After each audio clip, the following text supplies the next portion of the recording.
Praise the Lord. God bless you. We welcome you to our live stream presentation and our continuance of partnership and possibilities. We want to thank God this afternoon as we come together to bring this presentation before you.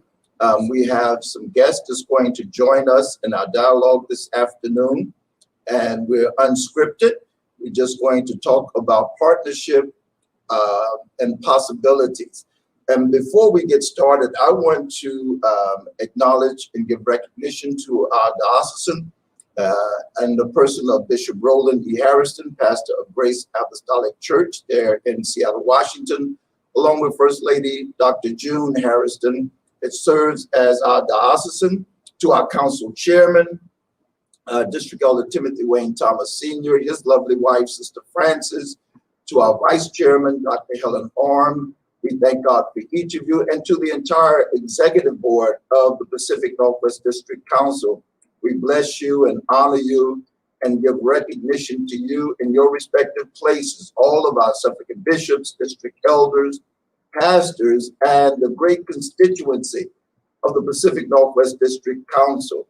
Again, we want to welcome you and ask that you would be so kind as to share us, like us, to spread the news that we're here live, recording and bringing to you our conversation from our council summer session.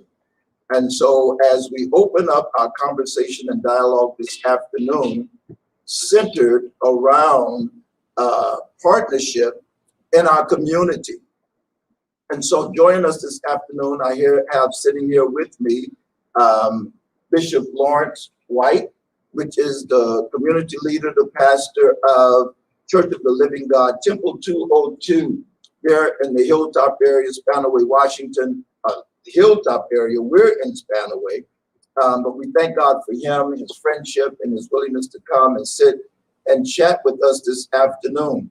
We also have joining us through StreamYard online also is Miss Roxy Magno.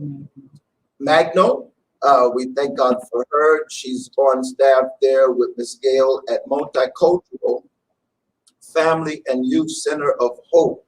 We have Miss Gail, that's also, I believe you're the executive director and founder of Multicultural.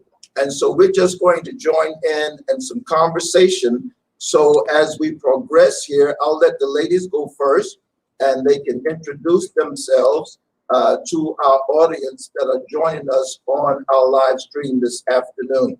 So I'll let you go first, Ms. Roxy, if you would introduce yourself and just tell us what you do there at Multicultural, and then we'll have Ms. Gail to share as well. Sure, thank you. My name is Roxy. I am a part of the family support team here at the Multicultural Center for our ECAP program. I also help support all of our programs that have to do with homeless prevention, any kind of housing instability.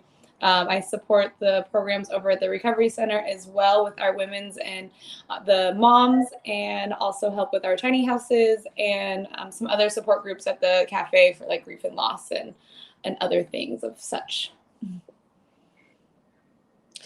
And I'm Gail Neal, the Executive Director for Multicultural Child and Family Hope Center. We have about 33 different programs that are all centered around stability and taking care of families. We have preschool, from preschool, infant care, to Head Start, early ECAP, and visitation, and a host of other programs that all circle around helping families. All right, Bishop White. Bishop Lawrence White, as Bishop Ford said, I'm senior pastor at Church of the Living God here in the Hilltop area of Tacoma, Washington. I'm also grateful to serve as the executive director of the Vision Center, which is a nonprofit organization here in the Hilltop area of Tacoma. We provide everything from summer programming for youth, after school programming.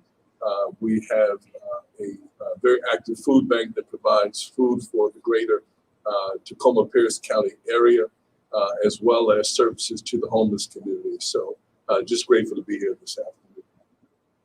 All right, well, thank you, ladies, and to Bishop. So this afternoon, our dialogue is going to center around partnership and possibilities from a community perspective. And I'll just put this out, and this is where we will launch. What is the main reason that we need partnership in our communities? So I'll let either of you ladies share, and then I'll let Bishop White answer that question. Again, what is the main reason that we need partnerships in the community? You go. So the very first thing the reason that we need partnerships is because there's strength in numbers. And so when there's partnerships and you're working together on a common goal, you're going to be able to accomplish more.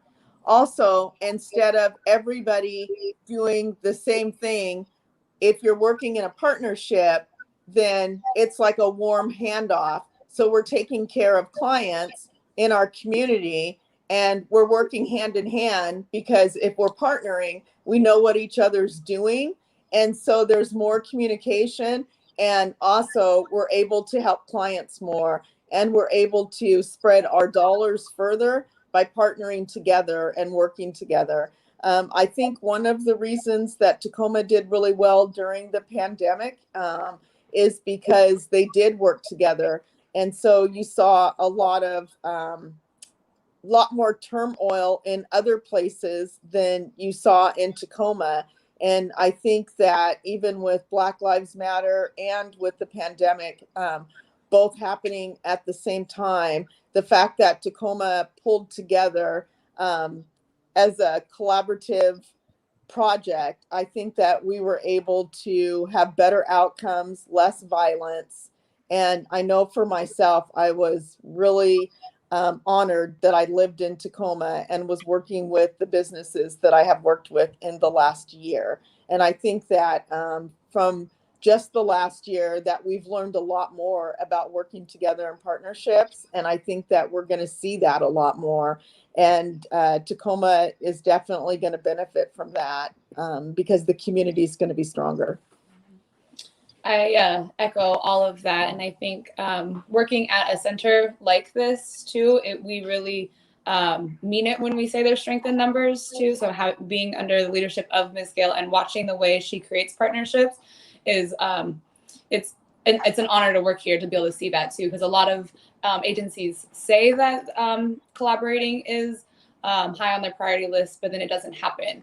And so to really see informal and formal partnerships, I think it's great to be able to model that for the community too, because it shows how we really do mean it when we say it takes a village.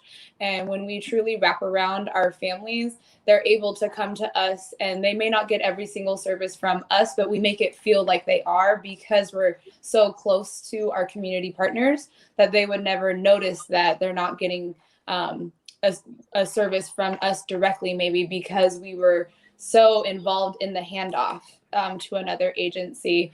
But I think that it just makes communities stronger, like Ms. Gill said, and when you really partner up together, because we shouldn't be siloed in the projects that we do, and that happens a lot within nonprofits. And so when we start to collaborate together, then we can truly build up our communities.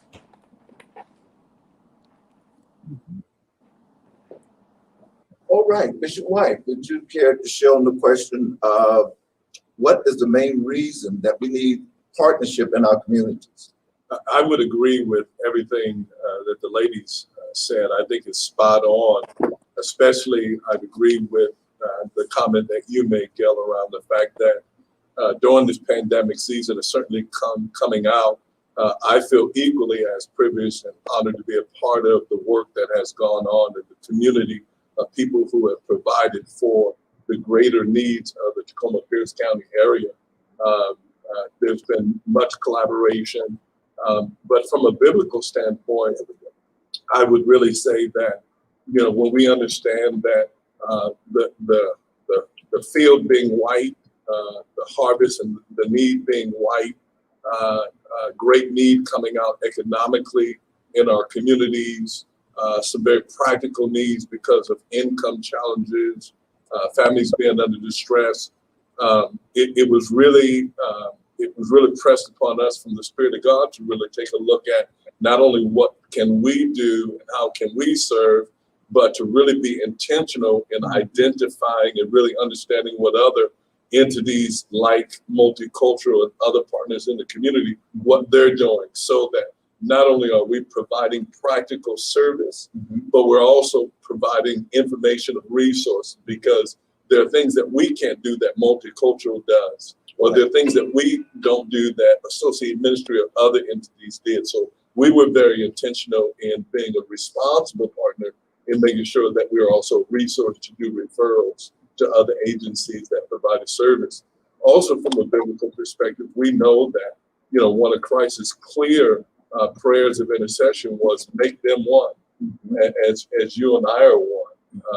The Apostle Paul echoed it in his discourse of saying, that we have to have, the same voice, the same mind, the same judgment. And so when we take a look at the fact that, again, we have like giftings and like things that we do, but there are some very unique things that we don't do. So whether it was Gail, and their agency recognizing some of the things that we were doing, or we were recognizing some of the things that Associated Ministries were doing, or so many other entities. One of the common partners during this pandemic season for all of us was World Vision. Right. And World Vision is a tremendous international partner for disaster relief. But here locally, what they did, they were really a conduit of bringing partner resources together, and not only providing product, but also understanding the congruent of services and programs that were available in the community. So yeah, it was great work to be done, and still much more work to do.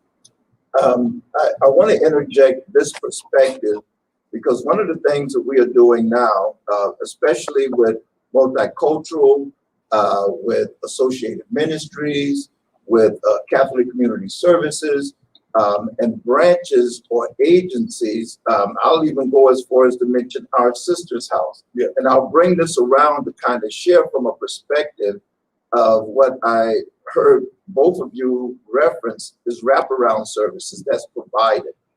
But from a biblical church perspective, one of the things that Christ has given us as a mandate in the church is to feed the sick, clothe the homeless, clothe the naked, and supply the needs of the homeless. And what I found many times within the church perspective, we've been limited in ability to do that. I remember hearing the president of the Tacoma Ministerial Alliance, I'll put that plug in for Dr. Gregory Christopher, in one of our meetings, he mentioned that we as a what you call us, affiliation of ministerial alliance, an alliance of ministers, have always focused on the spiritual needs of the church, community, faith, and some of the social issues that center around racism, domestic violence.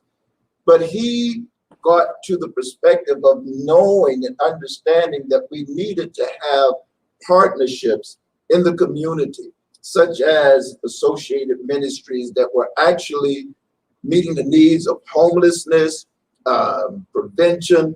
We were fortunate to have come into contact with a group of funders, which was Building Changers, and Emily Mira and others that we connected to. And that's actually how I came into the company of Gail and Roxy, was through that partnership, collaboration with a funder that saw a community need that needed the assistance of the church.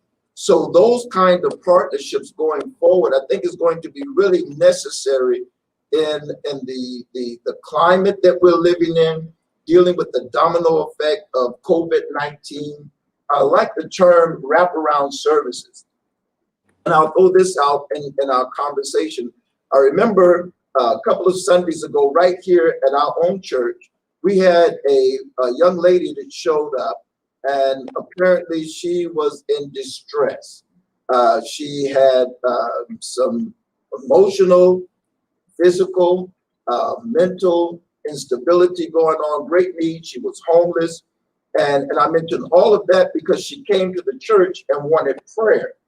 After praying for her, we recognized that there was a greater need. We did not want her to leave the church the same way that she came.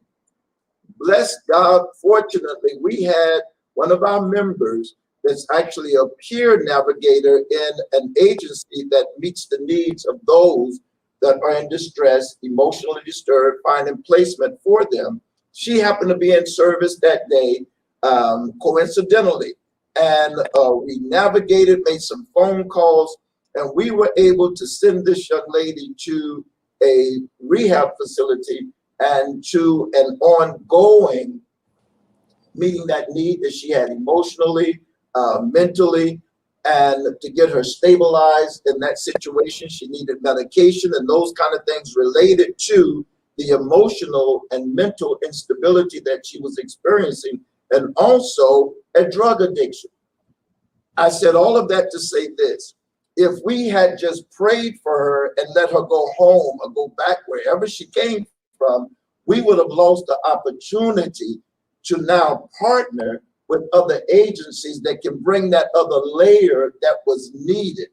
And again, I think we need to be aware of the resources that's within our community, because when we talk about partnership and possibilities, it's unlimited what we can do for our community when we're able to touch other agencies that we can have as wraparound service that will provide the emotional, the physical need of feeding, food, banks, and all of those kind of things, that we can come together as a community to meet those needs.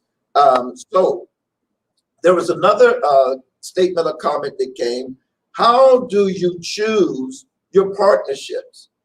How do you choose who you will partner with to meet a particular need in the community? I'll give that to the ladies from Multicultural, and then I'll turn to you, Bishop White. How do we choose our partner? I think the best partnerships have happened so organically that it didn't feel like either one of us chose each other. It just, when you're an agency that's really tapped into your community and you really have a pulse on what people need, I think partnerships just happen because you just know what, you know what's out there, and you know what is presented for your families. It just typically organically happens. And I really enjoy working here specifically because not every partnership has to be official MOU before we can start doing service. This is what we have to put in place, because it just doesn't always happen that way. And not every agency has the capacity to operate like that. One of our newest programs, our street outreach program, we're going to help support folks that are they're serving the homeless off of their own dime. They're making meals with their families, and we found out they were doing it, and they came to donate some clothing, and we found out what they were doing, and so now we will collaborate and help support with them too. And so that's a very unofficial partnership, but it happens so organically, and now we're going to be able to help impact 100 people that are experiencing homelessness every single week with them, and we're helping a Black family be able to uplift themselves too, to give back into their own community, because they may not have access to the type of funding that we do because we received a grant from the county. So I think that, yeah, they happen really organically. It doesn't feel like it's we picked each other thing. And there's power in unity. Sorry about that. There's power in unity, and also the people that we touch, we can only touch so many people at one time. But when you start working with people, then you can reach out and touch a lot more people. And the people that we don't have, that we're not able to communicate with, that other organization is able to do that.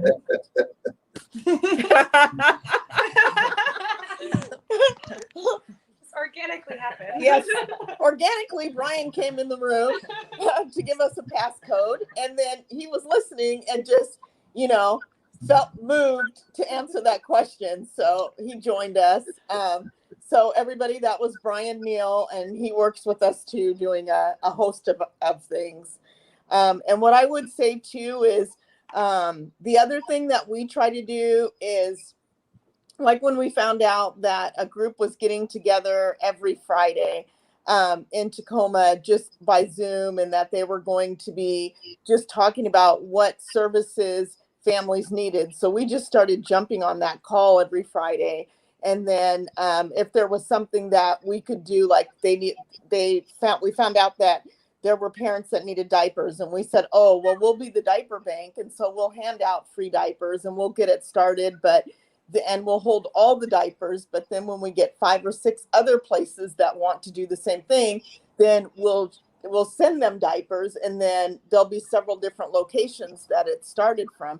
So that's how we ended up in partnership with the diaper bank, which diapers and wipes were, something that families were having a really hard time with. And so all of the diaper banks got together, and organically we started adding one in Spanaway and one in Parkland and one in Puyallup. And so now there's diaper banks all over Tacoma, even in Gig Harbor, that they can get diapers from.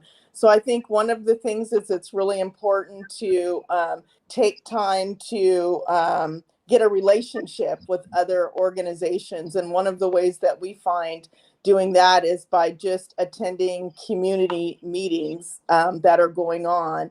And then it just happens that, if we can offer something, then we're going to do that.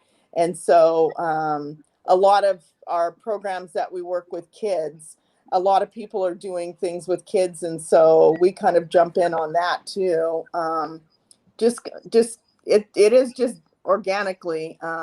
And then from us even getting on those meetings and talking about diapers, we found out that the workforce was looking for people that they could put to work. And that's how we started working with them. So definitely organically moving around Tacoma, and just trying to be at the table to get our voices heard.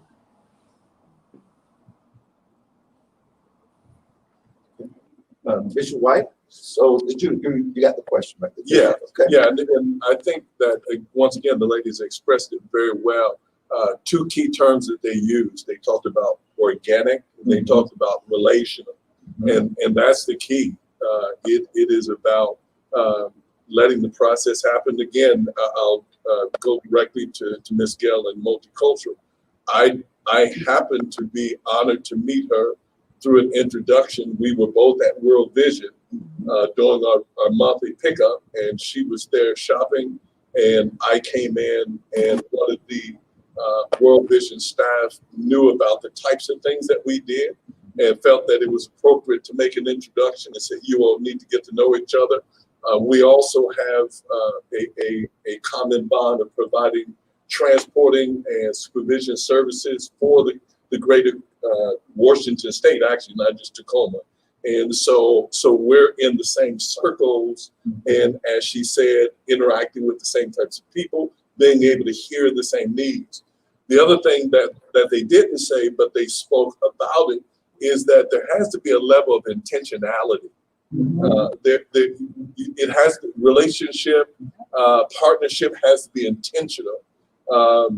We're coming out, and I believe this is my conviction, that we're coming out of a very different season, the era where it was really about what I'm doing and trying to promote what I'm doing, and really trying to build our coffers, and really trying to, solidify my foundation. That season is waning out, and you're now finding agencies and partner agencies wanting to really understand what are others doing, and how can we be either a complement to or support to what other services are out there. Again, there is a limited number of things that we as a nonprofit do, and that we've been called to do, because this is our calling. And so we don't want to operate outside the lane or the gifting of our calling, but we're very intentional in, as the lady said, in understanding what other resources are available. what other programs are available, so that for what we don't do, but what we identify, we can refer them to other agencies. And I believe that's as important as being able to have the quote unquote product resources to provide to people. I want to go back a little bit to something that you were just talking about, the story of the young woman who came to worship. I just firmly believe in the Word of God. And the Word clearly tells us that God knows what we have need of before we ask. Right. And so I believe it was a divine appointment. Absolutely. Is what I believe, that young woman was divinely appointed to come here. I believe you all were divinely equipped to provide the need. Now, to your point, you all had to be able to hear the Spirit of God, and you had to be able to discern that it was more than just prayer. And that's where we have to be in tune with the Spirit of God directing us. But I'm grateful, and I think it was best said, I didn't choose him, he chose us. Yes. And so thanks be to God that he's choosing us to participate in what he's doing for his people, because it's all God and all God's plan. Absolutely. I think that it is so significant in this season that we recognize the shift and the need for partnership. Because again, I'll make the statement that partnership and those things that make possible opportunities to meet the needs of those in our community. Well, we have church, we have agencies, we have the county. All of these resources, many times we miss or fail to tap into as the church. For instance, I think with you through the Vision Center, you're able to do things beyond the capabilities that you would have normally been able to do as a church if you didn't expand your borders and capacity to allow the opportunity to be afforded you as the executive director of the Vision Center, because I believe that's where your connection with the transporting comes from. Okay, so you want to elaborate a little bit on that, because one of the things that I want to bring out in mentioning that is to be able to see how we have to shift and understand how we can expand our capacity and our borders and connecting with the county and with other agencies that many times need our assistance as people of faith to reach a demographics or people that are really in need. Before I turn it there, I want to make mention, because this was something that in the collaboration, the partnership that we shared with Multicultural on one of the agencies dealing through the Tacoma Ministerial Alliance with the preventing homelessness. And one of the things that they kind of highlighted and celebrated is that we did it in a non-traditional way. Remember that, Roxy, Miss Gail? That they mentioned of the fact that it was non-traditional of how we did what we did.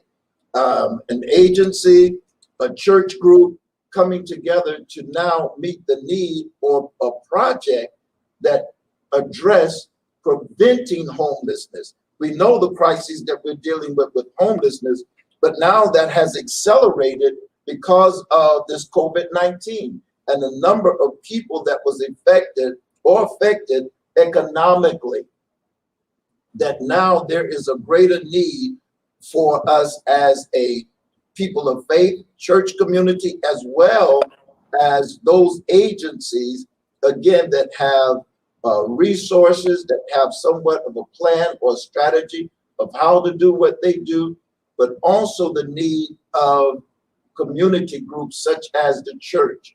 And saying that, one of the things that we found out is that there was a need to reach a certain demographic.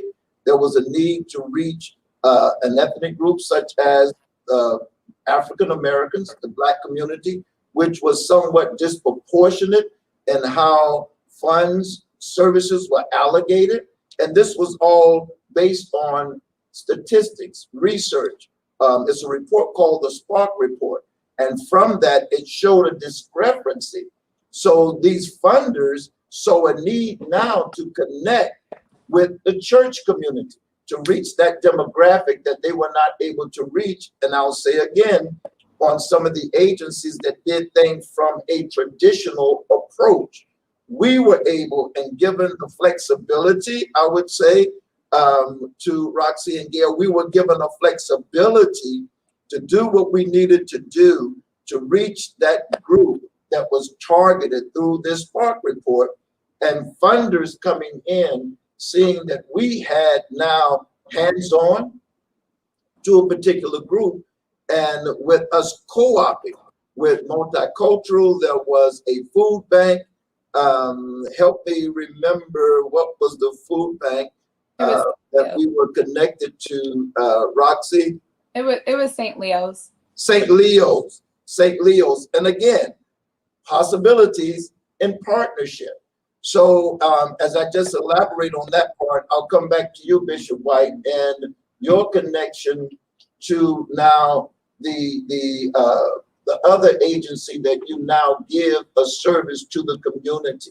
Yeah, so again, Multicultural and I have a common work in the community, providing transporting and supervision services to families who have been disconnected for many reasons through the court system. The way it came about, and I'll try and abbreviate it as best I can. Now, about 14 years ago, the Spirit of the Lord spoke to me. One of my community mentors is Lau Kwazem, and Lau had retired from being the head of DSHS at that time. It has another abbreviation now, but after his retirement, about that many years, about 14 years ago, the Spirit of the Lord spoke to me and said, "You need to reach out to DSHS, and there's need, and there's issues that are not being addressed, and it's not being addressed because so many people who are hiding in our pews were afraid of them, because they had there was a misconception, and the Spirit of God was very clear. There was a misconception around who they were. They were only seen as the big bully on the hill that takes our children away, and disproportionately so in the Black community." And so I reached out to Lau. Lau set up a meeting with, at that time, Nancy Sutton, who was the head of DSHS. So I went in to meet with her. Wonderful meeting, wonderful lady. And she asked, "How can I help you?" And I said, "Well, no, actually, I came to help you." And I want to be very clear. I'm not coming to ask for any money. I'm not coming to ask for a grant. I'm not coming to ask for a program. I just want to help you to repair a bridge that has been broken. How it got broken, I don't know. Why it got broken, I don't know. But I'm clear that here's what the Spirit of God has shown me. She said, "Really? Tell me more." And I had shared with her that what the Spirit of God revealed to me was that there was a break. There was a break in the relationship between the faith community, primarily Black churches, and DSHS. And she perked up when I kind of said that. And she said, "Tell me more." And I said, "Well, actually, I'm going to need for you to tell me why it exists. But I know that there are people in our pews that are hiding, who need your programs, need your services, and you can't get to them. And the only way you can get to them is by partnering with us, and us either being more informed, more equipped, and then being intentional in educating our people about who you are above and beyond the need to remove children because of bad circumstances." So long story short, we co-sponsored a conference, a 2-day conference, and we had 127 pastors from all over Tacoma, Pierce County, all over several other areas that came to Hotel Downtown, 2-day conference. And it was really just a time of sharing, here are all the things that we do as an agency. Yes, this is one small component of what we do, and one mandate that we have, one mission that we have is to keep children safe. But there's so many other programs and services and resources that are available. Let us tell you about them.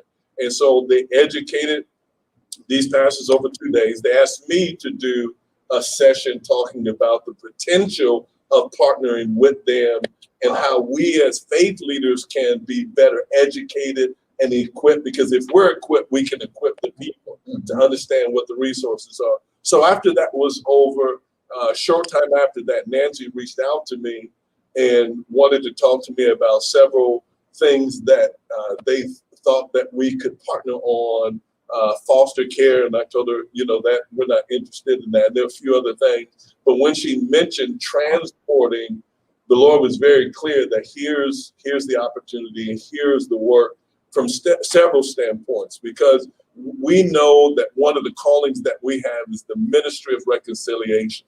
And if we can work with families, if we can be a safe haven for children, to create an atmosphere where parents and children can come together and ultimately be reunified. And one of the things that I'm very intentional in telling my staff is that when we do what we do, if we don't do it the right way, then we can do one of two things. We can either put a child back in a very dangerous atmosphere, and we can be responsible for that, or we can call somebody who's going to make a long-term decision over this family. If we don't provide them the right information by accurately capturing either a parent's progress or a child's reunification possibility, then a judge may make a decision to terminate a parent's parental rights unjustly. So today, along with Multicultural and many other agencies across Tacoma Pierce County that are providing service to make sure, first and foremost, we're keeping children safe, and then we're facilitating a healthy atmosphere where children can interact with their parents. And to your point, there are other wraparound services, parent coaches, and other things. But our responsibility is to make sure that atmosphere is conducive to them being able to, at some point in time, be reunified. And so, again, I was just following the leading of the Spirit of God in going to, at that time, it's now DCYF, but at that time, DSHS, and really wanting to build the bridge so that not only myself, but other faith entities could participate in this process and really do what we've been called to do, and that is the ministry of reconciliation. Thank you so much. I appreciate that, because again, we're talking about partnership and possibilities. The possibilities, again, are unlimited as to what we can do to make a change in our communities, to make a change in lives that are affected by, especially in this COVID-19. And so one of the things that I appreciate about Multicultural, I'll put this plug in, that there was such a family type feeling among the staff when I went there, and how there was the ongoing dialogue of the staff with the children there, not only with the children, but with the parents that would come in. I just saw this interaction and this exchange where there was a real caring, not just providing a service, but actually providing love, touch, and that emotional support that I saw them giving, again, that make me understand the need for partnerships in our community and being able to get out of the four walls of our churches and connect with agencies, groups that want to make a difference. Because one of the things, again, that came up, a question of how do you choose partners? I like the organic thought of things just coming together, path just crossing, passions coming together. Or for one place that I was introduced to, it was a passion expressed, a desire expressed, and then there was those that saw based on passion, desire, okay, let's give them the support to fulfill that passion financially, with a system that we can connect you, again, with wraparound services that will be able to meet the needs of the people that you serve. And so again, I want to continue to push the envelope about the importance of partnership to reach a community. Yes, Bishop. I want to also openly compliment multicultural and to piggyback off of what you said. That culture is set, and I discerned this initially, and now over the years watching what they do, now coming into relationship and finding out who they were and what they do, that what you experience is because of the leadership. Absolutely. Miss Gail is a tremendous leader. She has a tremendous heart. Her heart is genuine. Yeah. There are so many leaders and so many agencies that have other motivations, more financially focused. Yeah. And again, I choose to just believe that she's wise in her stewardship and making sure that the agency can run successfully, but it's above and beyond the dollars and cents. She's genuinely been called to what she does, and she has a genuine God-given heart for what she does. And so that sets the atmosphere. And again, I think, you know, that everything starts and stops with leadership. And she's a tremendous leader, and I celebrate her as well for the work she does. All right. So Gail or Roxy, would you like to elaborate or talk any further about, again, how do you choose partners? And one question that came to me was, how do we measure success in partnerships? Well, first off, I just want to say thank you, Pastor White. You know, you and I are going to do something amazing together. I tell you that every time I see you, and it's coming. So I'm looking forward to that. But thank you very much. I actually wanted to add on to something that Bishop was talking about you, too, that it does start and stop at leadership. You're very accurate to say that, because I never have witnessed or thought that I would be at a place of employment that has a leader like Miss Gail, that she is not just building up multicultural, but she's building up everyone that is around her as well. She supported me when I had a dream of creating my own nonprofit. And it's very rare that you find a boss that helps you support something that could take you away from them. So, but she showed me how to do it and how to really impact the community. And she does that with everybody. All of us have really significant roles in the community. And it always ties back to here.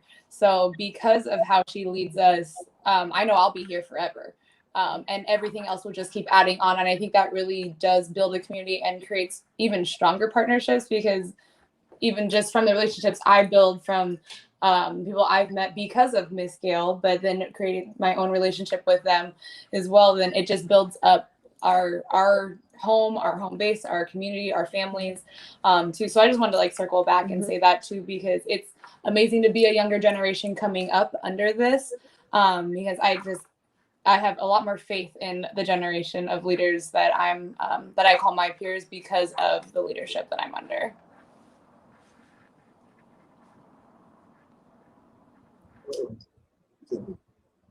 So that's, yeah. Okay. I also saw Brian stick his head in there and make a comment. Hey, Brian, blessings to you, man. He left already. Yeah, he had to run off. Okay, I want to also, I'm not sure, we do have a monitor there that's helping us with our live stream and making sure that everything goes according to our plan, our dialogue. But I want to also give space for someone that may be watching to give us some questions, give us something that would be able to, our panelists will be able to respond to as it relates to partnership and possibilities from a community standpoint. I don't know if there's someone that's out there that's watching that's involved in partnerships in their communities. I know that there are a number of groups, faith groups, churches that are this season that have connected with other agencies to make sure that there were food I know with you, Bishop White, it was like every Wednesday and what other Monday day? and Wednesday. Every Monday and Wednesday through the partnership, again, with World Vision. I'm not sure what other agencies you might have been able to tap into, but that gave us unlimited access to goods, services that we could provide to a community that was at need, because we had hands-on in our congregations, but we were also able to partner with other facilities, agencies, groups that were able to help us meet a need that we saw. And again, I think that's the possibilities and partnership that we have to recognize, especially in this season. So with that being said, I'm not sure, Evangelist, if we see or have any comments from anyone that may be watching us. I'm watching our numbers here. I hope that we are able to draw, and I know this is going to be rebroadcast, so there may be something of interest that will come later, but we want to try to address a live audience and give way for someone to, as it was said in one of our earlier broadcasts, throw some questions at us, give us something that we can respond to for those of you that are watching. So You have one question on the screen, Bishop. one question on the screen. I don't see it.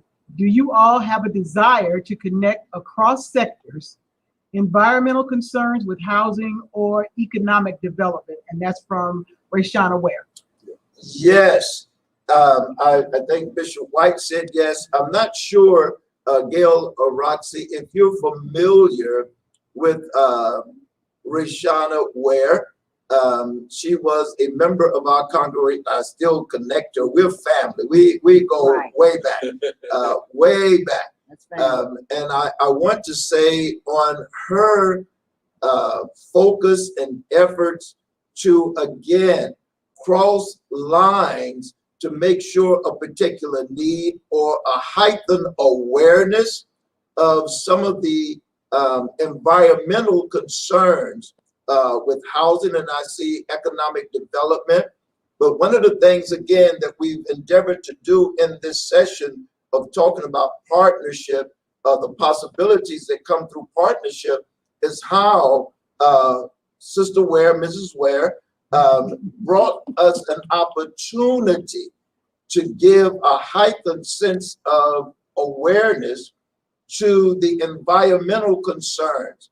I'm sure some of us, whether we understand it, agree with it, or think that it is somewhat a conspiracy theory, and what I'm leaning towards now is global warming and the effect that many times our communities, our shores, shorelines, the water, the air are being affected.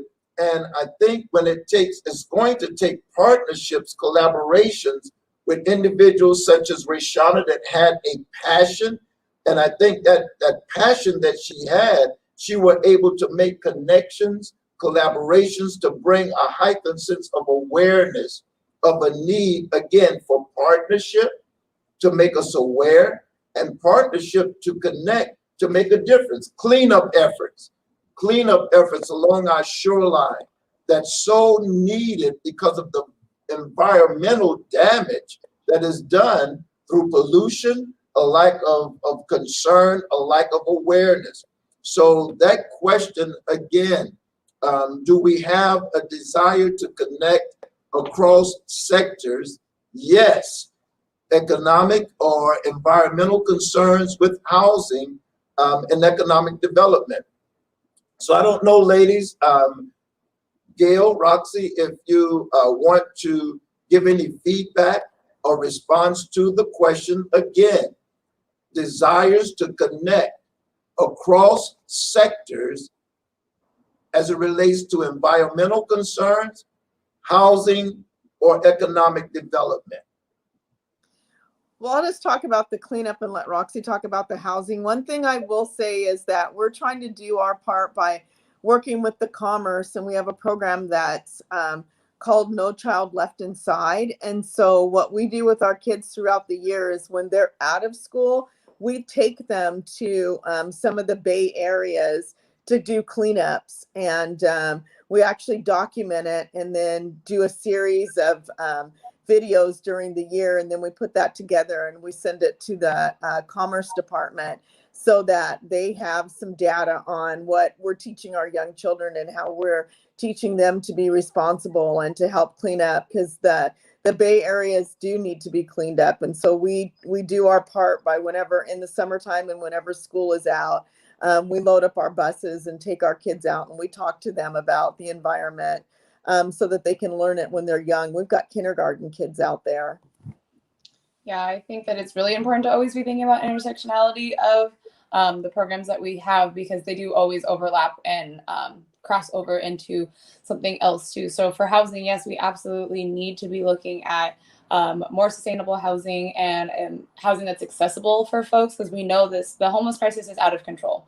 And it is making a huge impact on our community, the environment. We saw what happened to People's Park very, very quickly. And so that not only destroyed, environment, but that took away a safe space for our kids to be at too, and families to gather at. And so, but we look at it as an issue that, well, then let's just get people housed. But it's not that simple. It is folks that have been living on the streets and in encampments for years. Just having the approach of housing first is not always what is going to be successful for them. And even to circle back when you had mentioned something of how do we measure success, it's going to be different for everybody. And so we have to be an agency that is okay with tailoring success to everybody. And so when we look at how can we get you cleaned up and get you off of the streets so that we're not contributing more encampments to our neighborhoods, it's going to be a very deep dive into their life. And you're completely changing everything 180 for them.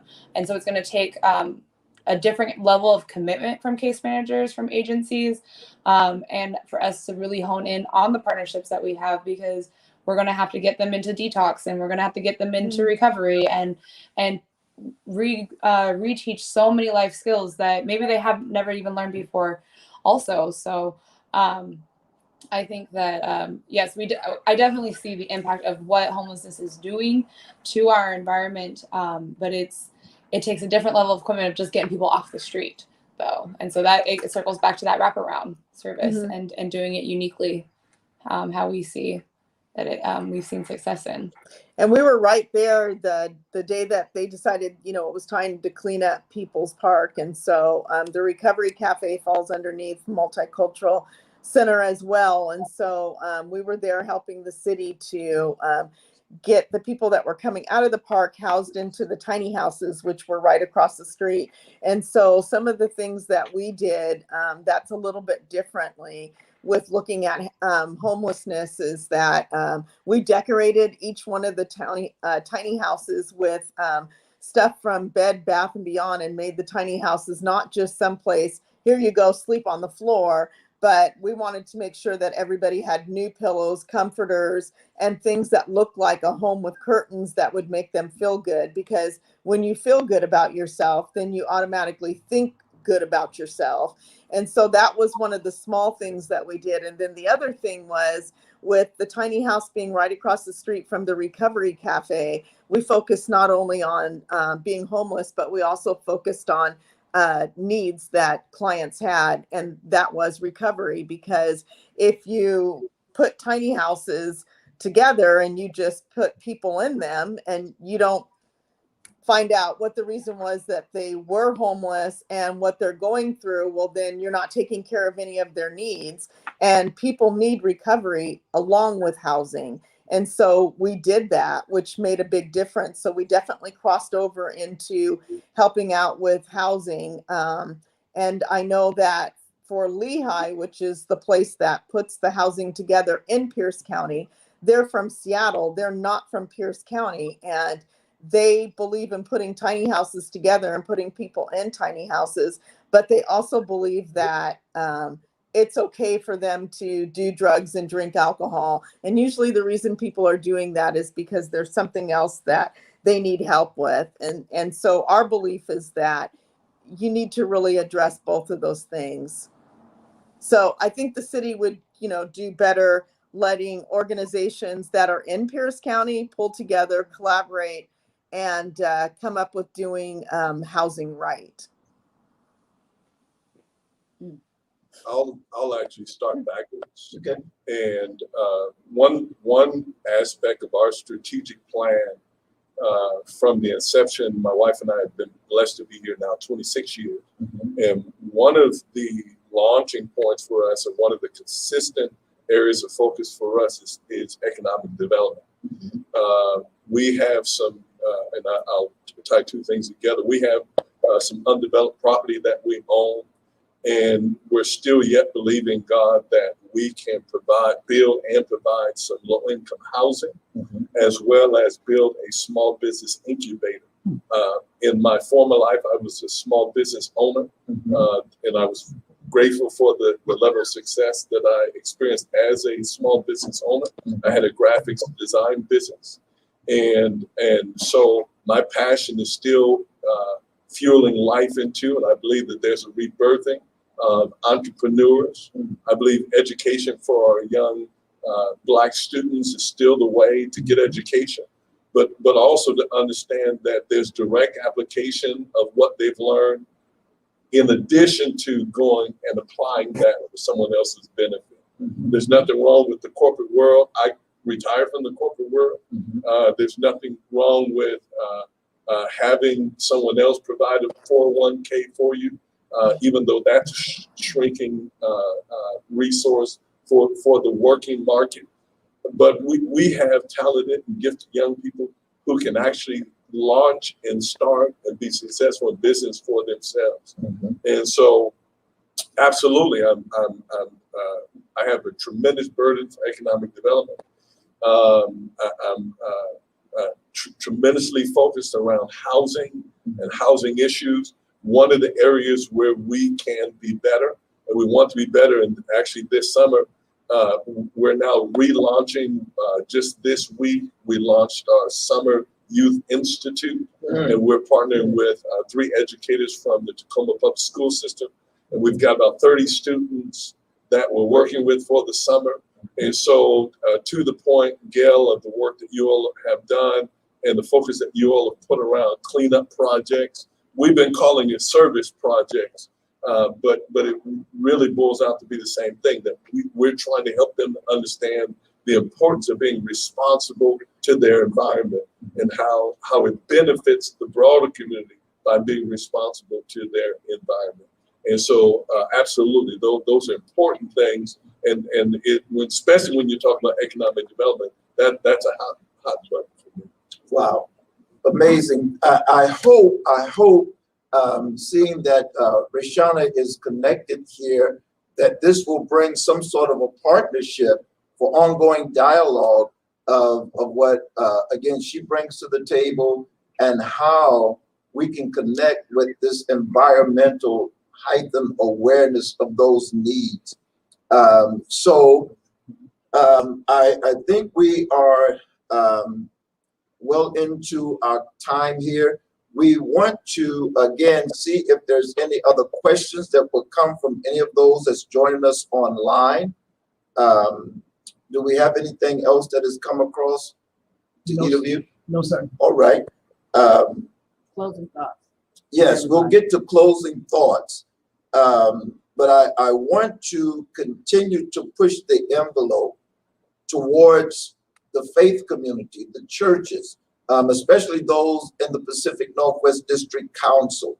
I know that there are others, churches that may be involved in community efforts connecting, but because of our constituency and some of our pastors, we want to make sure that we make the shift. We make the shift to understand, again, partnership and the possibilities of us connecting with agencies outside of our church four walls, and how we have done ministry in the past, especially as it relates to addressing spiritual needs, addressing community needs such as homelessness, the shortage of income food. When we as a church community can't meet those needs, it's important that we understand that we've got to be able to build relationships. I think I heard the both of you mention from the ladies' perspective and the importance of partnerships and the possibilities of building relationships. There was something that one of my mentors used to say from a female perspective. I had female mentors, and one of the things that she said that you can't correct without relationship. There has to be, or I would even say, you can't meet a need without relationship, because you have to know and be able to feel where people are and able to reach them. And one of the coins that statements or phrases that we've coined is this, that we are better for and not better than. If God equips us, anoints us, or give us a special skill set, ability, it is not to be better than someone. It is to be better to serve. One of the things that I'll bring as my closing remark is something that Jesus said.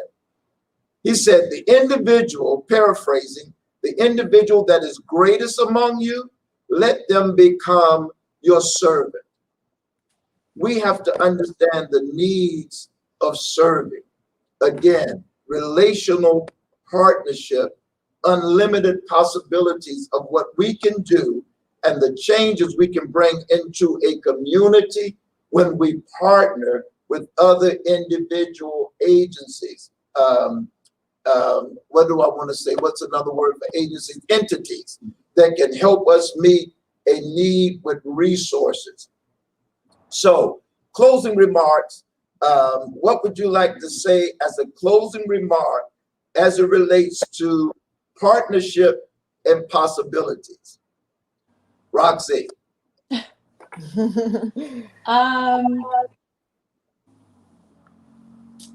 I would say just remember how Ms. Gail had mentioned that there really is strength in numbers. And so find your people. Don't just stay in your offices, staying within your agencies, get out there, get into the community, get your get the pulse on the need, because that's how we're really going to uplift our families, the individuals, everybody, even within our peers, our colleagues too. We have to remember we're a part of the community as well. And so remember to be creating those relationships with each other, take care of each other too, because we're no good to anyone else if we're no good to ourselves. So remember to take care of within the agencies as well too.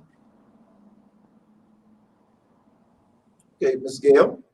I would say that collaboration is not just strength, but it's knowledge, because when you collaborate and work with other agencies, then we learn from one another, which makes us stronger. That's it. Okay, so it brings me to a point of scripture, Bishop White, before you make your closing remarks. I think it's in the book of Ecclesiastes. It says, two are better than one, and a threefold cord is not quickly broken.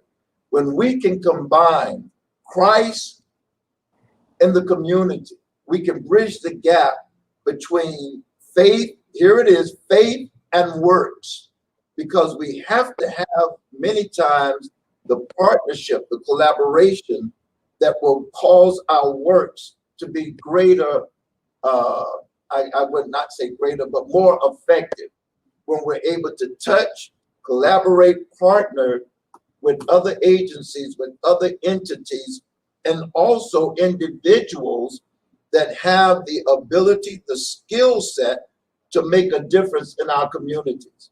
So, closing remarks, Bishop. Bishop, I would address this to your leadership. As the bishop of the 8th Episcopal Diocese for Church of the Living God, I have responsibility for Tennessee and Mississippi and North and South Carolina. And this is the directive that I've given to our leadership, and I want to share it with your leadership with all due respect. It's really about really about assessing and understanding your acumen. What is it that God called you to, and what has God gifted you to do?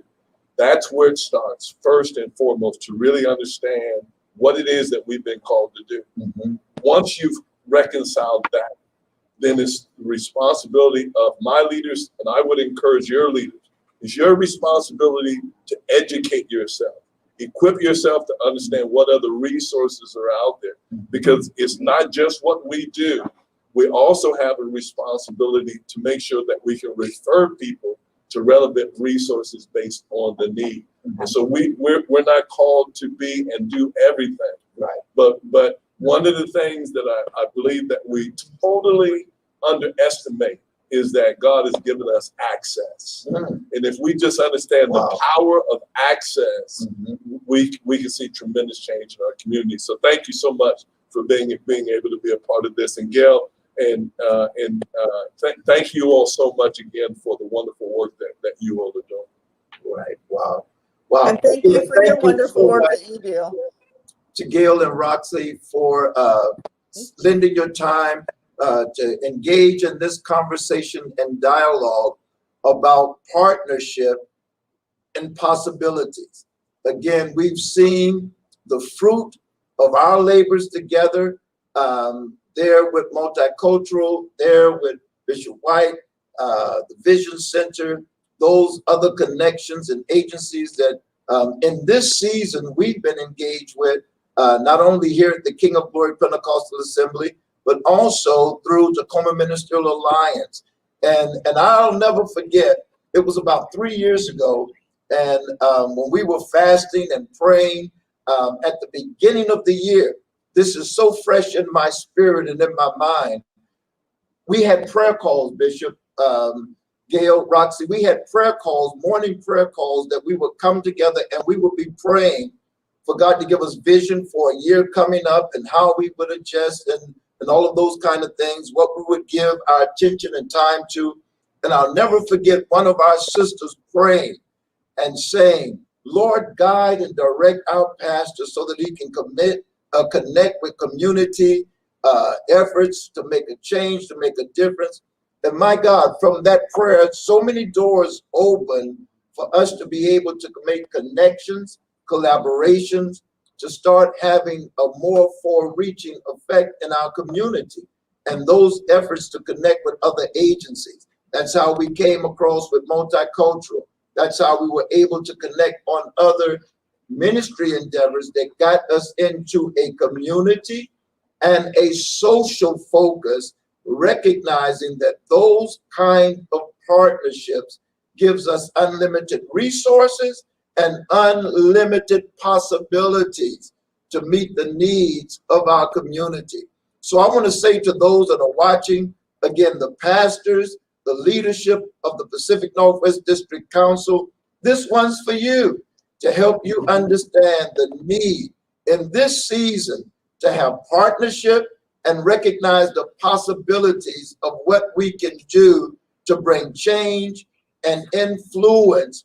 Here it is, as salt and light in our communities. We can't do it alone. We need each other. And I pray to God that we would allow it to be the love of Christ is able to touch our hearts, whereby the community will know that Christ has indeed commissioned us and sent us to be light and salt in the earth. We may have doctrinal differences, theological discussions, but we won't ever let that cause us to be divided when it comes to partnership and the possibilities of connecting so that we can meet the needs in our community.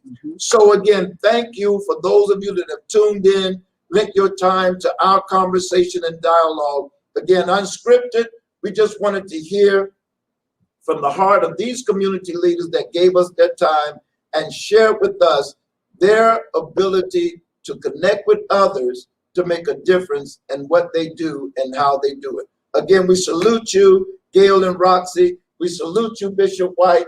And again, thank you, Chairman Thomas, your staff. Thank you for the media team that made all of this come together.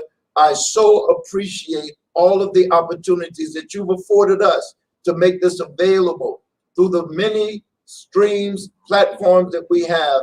And we want to ask you also to be mindful of those opportunities that we have.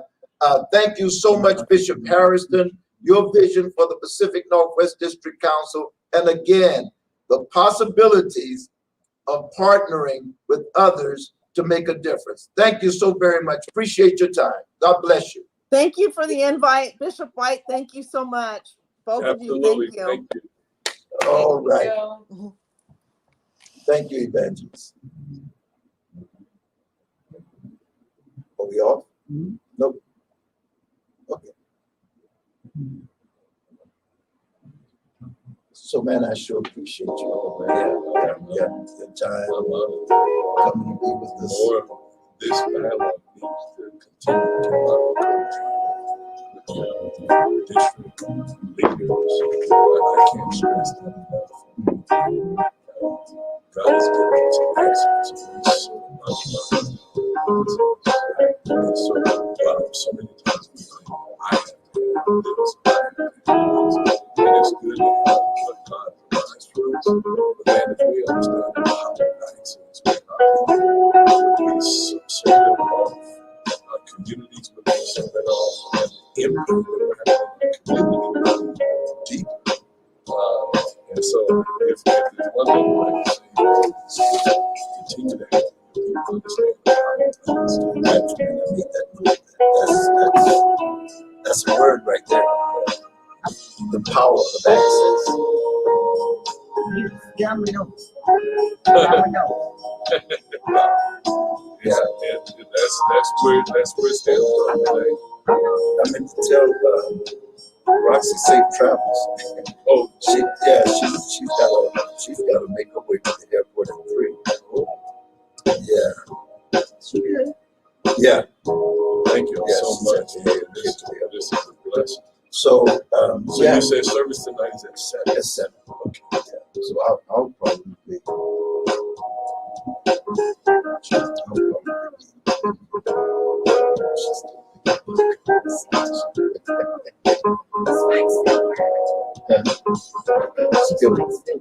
Spike's